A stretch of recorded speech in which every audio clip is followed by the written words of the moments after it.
Hello and welcome to another edition of the Moving Iron Podcast. This podcast is proudly provided by Axon, helping dealers move more iron for almost 100 years. Find out more at axontire.com. Axon was started almost 100 years ago out of a passion for keeping agriculture moving. It's that same passion that drives them today. With a vision for a better experience for both farmer and dealer, they set out to create a better way to move more iron. When you partner with Axon, you get immediate access to a full range of products and solutions designed to meet the complex needs of today's grower. Axon carries all major brands and sizes of tires, wheels, and tracks.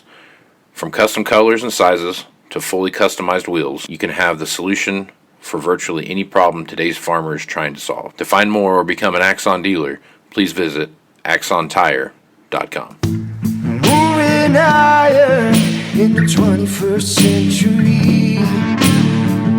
Hard-working people working hard for you and me. Moving iron, time and time again. Through the years you'll find us here.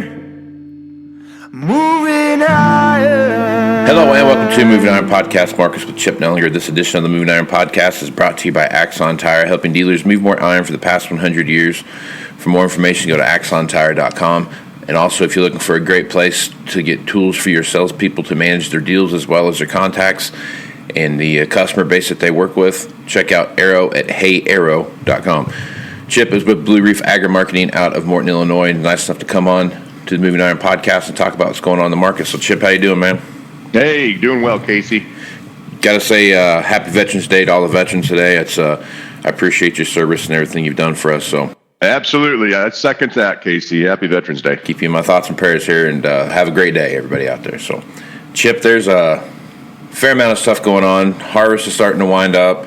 Everyone's playing the final number game here, and I guess as you take a look at what's going on out there, I think the last report I saw, somewhere around 80% of corn and beans were harvested, but there still seems to be quite a bit out in your neck of the woods, like we were talking about earlier here, that there's still quite a bit out there to get. So I guess talk about what you see happen out there, and where do you see this final number landing, I guess, as we play the who's going to be right and who's going to be wrong. Yeah, it's going to be interesting. We did have that crop report earlier this week, and I think the shock was they didn't go up in beans. They actually went down a couple tenths of a bushel on bean yields.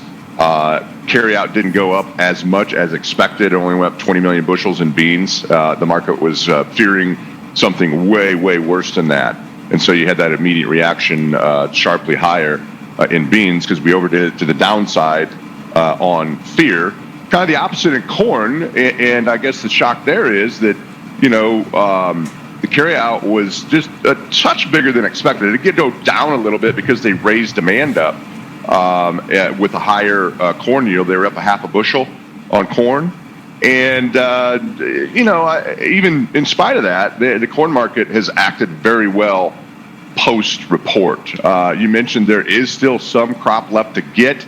I'd say out in this neck of the woods, we're probably 90%, maybe 95%, but that last little bit is now getting a little bit difficult. Because we're getting rain today. We're supposed to get, some rain or snow showers this weekend. So it's getting that time of year where it's that last little bit is getting more and more difficult, to get out of the field. And then you're always susceptible to some field loss there as well. So there is still some left in the field out here. And, as far as what to expect now, we do have a supply and demand report in November, but it's not a production report. So they won't do anything with yield on the November report, only minor tweaks potentially on the demand side. And then we have the final production number in January. So that January report in 2 months is going to be the big one. Everyone now scratching their head saying, where are we at on this thing? To me, the fact that they went down just a touch in beans means that they're very, very close. You typically don't see them go, down in November and then back up dramatically in January. So I think they're very close. Fractional change in corn. So again, I wouldn't expect any major change in yield or much of one to be materially important to to prices on that January report. I think more importantly, it's going to be what they do with demand the next couple of reports. The fear on beans is that, we've slowed this thing down and we're going to see a reduction in exports, possibly offset by an increase in domestic crush pace. And I think the shock in corn is going to be, and maybe the reason why we've seen such a good reaction post-report here, even with yields going up, is that, there's plenty of indication. They didn't do anything on this report to corn exports, and there's strong evidence that they're too low on corn exports here, and then they could increase that, 50 million, 75 million on future reports. And the ethanol pace, they did bump ethanol up 50 million. A lot of people thinking they could go another 100, 125 million higher on ethanol before it's said and done, because ethanol margins are so profitable. So, if that's the case, corn carryout is going to continue to shrink, and that's, not a negative price situation for corn. So I think that things, look good. I think we've stabilized the beans. That's really a good thing, I think, in my mind, that really kind of was starting to drag the corn and the wheat market lower as well, was just a huge plunge we saw in bean prices pre-report. And that's now stabilized, and we're kind of getting back to normal. And the normal seasonal over a 15, 20-year period would tell you that, starting about right now all the way through the first of the year, maybe January, February timeframe, that we kind of just put slow grinds higher in both corn and beans, kind of your typical quote-unquote post-harvest rally. And I don't know why this year would be any different than that. So I think that's something to expect here, is small rallies, maybe not sharp, dramatic, huge rallies, but, kind of a stair-stepping rally into the end of the year, first part of the new year, to give us opportunities to clean up sales on this 21 crop at better levels than you're at today. Yep. All right, so you brought wheat up, and that's something I want to spend a little time on. Russia has done everything to pretty much say we're going to invade Ukraine without saying we're going to invade Ukraine. The two countries there, very large wheat-producing countries. If something does pop off over there, we had a pretty big run-up yesterday, and as things start to escalate, you're kind of seeing some kind of turmoil boil up there. What are your thoughts there, and how's that going to work with the wheat price? Could we see a pretty big spike in wheat here as these tensions escalate moving forward through the end of the year here? Yeah, so that's a great point. Along with just the stuff that moves our grain and livestock markets on a daily basis, now you throw in some political tensions like this, potential conflicts, the energy situation that we've got, the inflationary kind of push that we're having here, and it gets very interesting. So yeah, that, I think around that too, it appears that Russia has not, even with their export taxes on their wheat, it has not done enough to curb the price of domestic flour in Russia, and that's very important to them. They want stable prices. They don't want upset citizens in a communist country, whether it's China, Russia, or anywhere else. And so, reading between the lines, they're going to likely increase those wheat export taxes to, essentially shut off the exports.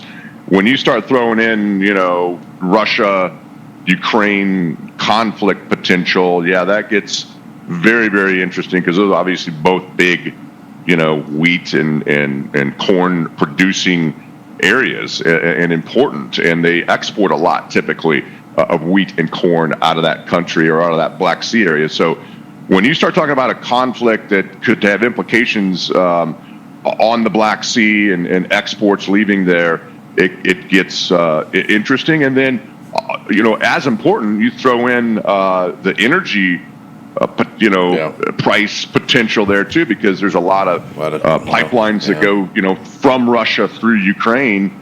Yep. And it's just a whole can of worms that is, unable to predict. It's likely not a negative prices, though, whether that's energies or grains or wheat. Yeah, just a little disruption in the natural gas flow coming out of Russia into Europe that could be a pretty big deal for natural gas prices that are already pretty high anyway. As you start to take a look at that, so there could be a pretty big impact there. That's just a very sticky situation that is tending to escalate more as the days go by. More and more stuff show up at the Ukraine-Russian border about every day. So something to pay attention to for sure. Kind of scary situation. Oh, it's very scary. Surprised it's taken this long for it to get to this point, but we'll definitely see what happens, I guess. So we're taking a look at the Fed and what they're doing, and they're talking about raising rates and talking about, what does that look like in this inflationary period? What's your thoughts on that long term as you look at this?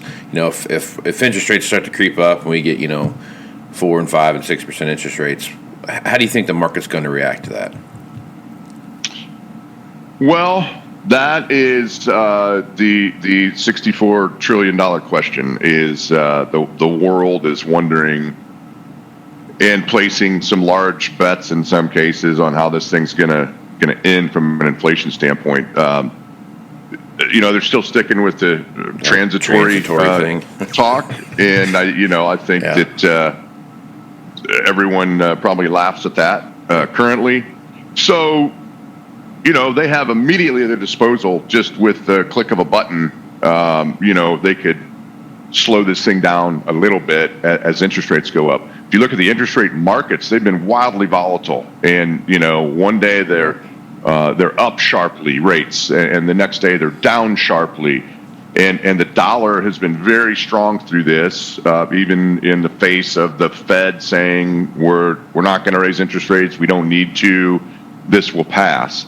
And so the market, I think, is starting to tell you that the market will tell you first, right, before the Fed does anything, and likely might force the Fed into a decision, or make the decision for them, I should say, if interest rates start, some dramatic increase. And so that's all on the board. And so, obviously, if interest rates go up, I think that that is a big, sizable correction that begins in the stock market. And I think it's just going to be, pretty solid information once rates start going up that you're going to have some correction. We haven't seen that in years, other than, small 2%, 3%, 4% corrections.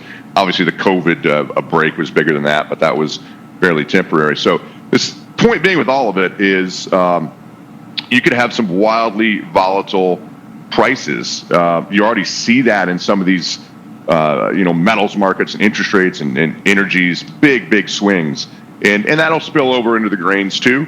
And my fear on this whole thing is the backside of it is going to be ugly, because as inflation, the price pressures on the consumer and even businesses now is squeezing margins, and the economy is already showing signs of potential cracks in it, and inflation going higher isn't going to help that.